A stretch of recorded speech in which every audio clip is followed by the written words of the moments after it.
Kenalin, nama saya Yuda dari 227. Sedangkan nama saya Rizka Nur Araya dari angkatan 216. Kenalin, gue Ongko dari angkatan 227. Nama gue Tongam, gue dari angkatan 2021. Kenalin, gue Iksanur Adityo dari angkatan 227. Kenalin, nama gue Mustia Zahra Fatimah, bisa dipanggil Mutia dari angkatan 21.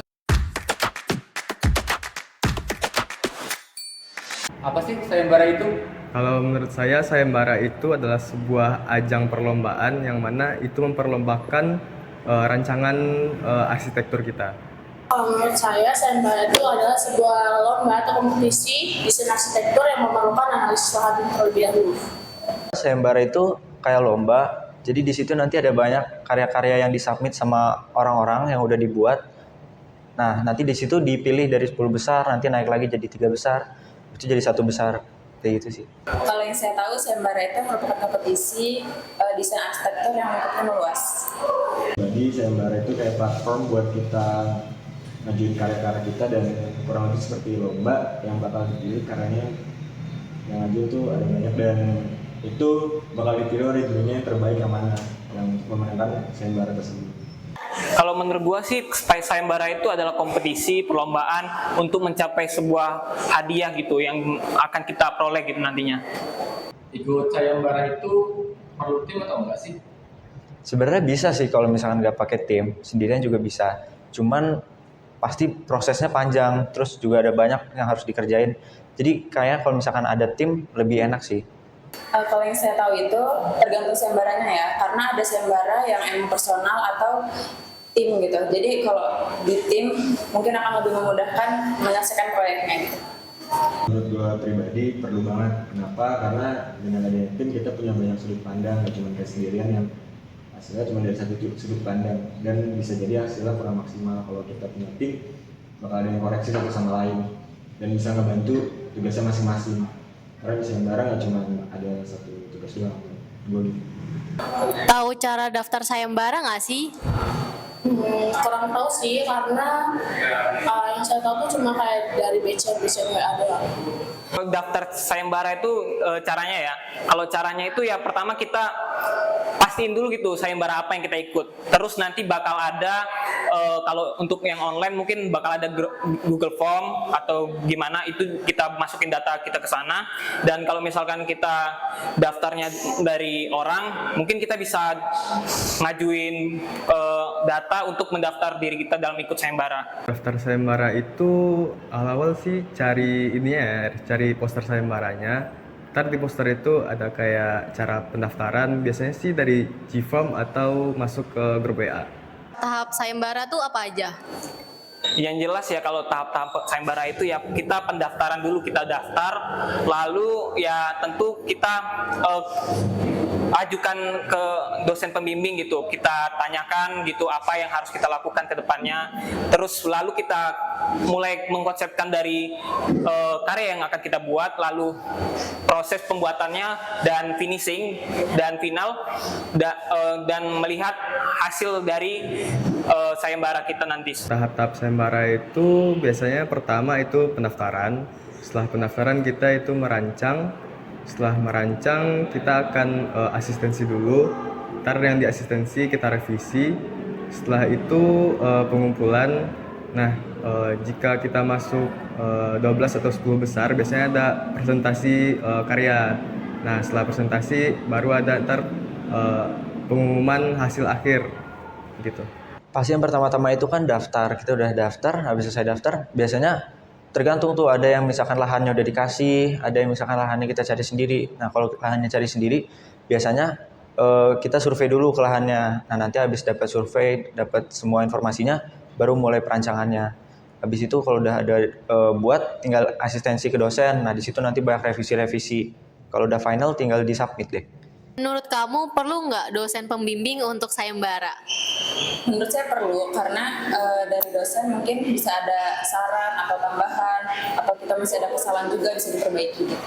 Gue sih dosen pembimbing itu disaranin banget ya, karena kalau misalkan ada dosen pembimbing pasti bakalan ada asistensi juga. Jadi nanti karya finalnya itu pasti lebih baik daripada yang gak ada dosen pembimbingnya. Udah gitu kalau misalkan nanti lolos ke babak selanjutnya, kan ada misalkan kayak presentasi offline langsung ke daerah mana kalau ada dosen bimbingnya. bakal dibantu, bakal dipermudah. Kalau menurut gue sih perlu ya, karena di pengalaman gue kalau sayembara tanpa orang yang melihat dari proses kita itu bakal jalannya bakal canggung gitu. Jadi kita nggak tahu arah yang akan kita buat dan asal buat aja gitu. Jadi tidak terkoordinasi dengan baik, hanya ya kita aja yang tahu gitu. Jadi menurut gue itu perlu. Tanggapan dari dosen sendiri itu gimana ketika ada mahasiswa yang ingin ikut sayembara? Kalau dari pengalaman gue sih, dosen selalu open ya. Kalau misalkan ada kita yang ikut sayembara, dosennya itu senang, pasti bakal ngebantu semisal dosennya itu bisa. Jujur, gue sebelumnya belum pernah ikut sayembara, tapi beberapa teman gue bilang setiap dia mau ngajuin ikut sayembara ke beberapa dosen pembimbing dan selalu positif, selalu didukung dan selalu pasti diberikan saran dan diberikan jalan kalau lagi buntu. Gitu sih. Pengalaman saya itu kayak lebih menganjurkan sih ikut-ikut untuk sayembara ini, kayak dosen pun excited gitu mahasiswanya ikut sayembara. Bisa bagi tips and triknya nggak nih untuk sayembara gimana? Kalau tips and trick ya untuk sayembara, yang pertama ya kalian harus tahu dulu apa sayembara yang kalian ikuti, arsitektur apa, jenis apa gitu. Lalu kita butuh tim yang solid gitu, yang bisa menaungi semua bagian-bagiannya. Lalu setelah itu kita bagi pekerjaannya, ada yang buat 3D model, ada yang bagian ini, dan ada yang bagian finishing dan segala macam, agar semuanya ya terstruktur gitu. Dan untuk finalisasi juga bakal bagus. Terus kita juga butuh konsultasi dengan orang lain, kita butuh bantuan dan saran dari orang lain. Karena dengan begitu desain yang kita buat atau lomba hasil karya sayembara yang kita buat mungkin berkesempatan untuk memenangkan sayembara tersebut. Kalau menurut gue yang paling pertama itu kalau bisa jangan sendiri, karena kalau ada temannya pasti lebih cepat juga, lebih mudah juga, lebih banyak ide juga. Habis itu kalau udah lagi mentok idenya, jalan-jalan. Selain refreshing juga lihat-lihat kanan kiri gitu, cari-cari inspirasi juga. Gitu sih tips and triknya. Kalau tips and trick ya, menurut saya tipsnya carilah tim yang nggak cuman punya satu keterampilan, tapi cari tim yang punya berbagai keterampilan. Misalnya satu orang tuh ada yang bisa jago desain, ada yang satu lagi jago konsep dan segala macamnya. Mau nggak sih buat ikut sayembara? Mau. Mau? Mau lah. Mau. Mau dong. Mau.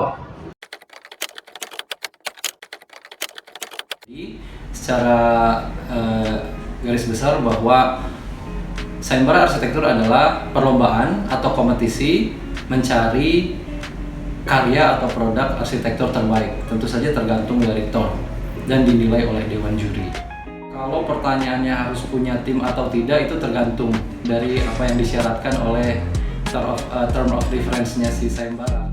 Cara daftar itu juga beragam, ada yang memang kita harus registrasi terlebih dahulu, ada yang kita harus punya akun, ada juga yang langsung daftar. Tapi saran saya memang dilihat betul, ada memang beberapa sayembara memiliki website sendiri, cari saja pendaftaran atau registration, atau yang misalnya sayembara kita hanya mendapat info dari poster, dihubungi kontak personnya, biasanya di situ juga ada link atau form pendaftaran. Tahap-tahap yang dilakukan sayembara menurut saya yang paling penting adalah kamu paham tentang objek yang disertakan dalam TOR sayembara tersebut. Jadi memang jenis sayembara pun ada kasus-kasusnya itu ada banyak sekali ya, mungkin ada ratusan, dari skopnya yang sangat besar, ada yang skopnya kecil sekali dan challenge-nya, tantangannya itu terletak pada TOR-nya. Jadi tahap yang harus dilakukan pertama kali oleh mahasiswa atau kita sebagai pendaftar sayembara, especially terutama sayembara arsitektur adalah mempelajari TOR-nya. Dan setelah TOR kita pahami, lalu langkah berikutnya adalah membuat desain, atau saya sering sebut ke mahasiswa itu sikap kita terhadap TOR gitu, sikap kita terhadap apa yang diminta gitu ya. Kita tidak ada sequence yang atau hukum yang standar menyebutkan bahwa sayembara harus mulai dari A, B, C, D, tapi itu tadi yang saya pentingkan bahwa segala sesuatunya itu ada di TOR. Jadi pahami baik-baik TOR-nya dan jangan lupa submit terakhir. Setelah mengevaluasi beberapa produk, setelah kamu merasa bahwa karya kamu sudah cukup dan layak untuk dikompetisikan atau disayembarakan, jangan lupa submit. Apakah perlu dosen pembimbing? Itu pertanyaan kalau kamu ditanyakan konteksnya untuk lomba mahasiswa ya. Tapi ada beberapa sayembara yang memang untuk profesional, jadi rasanya udah tidak ada pembimbing lagi di situ. Jadi sudah tidak harus, tergantung dari konteks si sayembara itu. Jadi kalau memang ditujukan untuk student atau pelajar, baiknya ada dosen pembimbing untuk jadi teman diskusi dan kadang-kadang menstimulus ide-ide untuk keluar. Saya pribadi sangat mengencourage ya, sangat menganjurkan mahasiswa untuk ikut sayembara. Jadi saya happy sekali kalau ada mahasiswa-mahasiswa yang mempropose gitu ya, Pak, saya akan ikut sayembara ini dan saya meminta kesediaan Bapak untuk menjadi dosen pembimbing. Itu saya senang sekali. Jadi kalau tanggapan dosen, saya personally sangat menganjurkan untuk ikut sayembara karena di situ ada ritme yang berbeda dari studio. Ada kasus-kasus yang memang kita harus sikapi di luar rutinitas diskusi kita dengan dosen pembimbing di studio. Tips and triknya nomor 1, baca TOR berkali-kali. Nomor 2, ini boleh ya, pelajari siapa jurinya dan biasanya selera jurinya itu seperti apa gitu. Dan yang ketiga, buat saya energi untuk mendesain dan energi untuk memvisualisasikan itu beda chambers, beda kamar, dan beda diskusi gitu. Jadi kalau bisa jangan jangan diparalelkan prosesnya.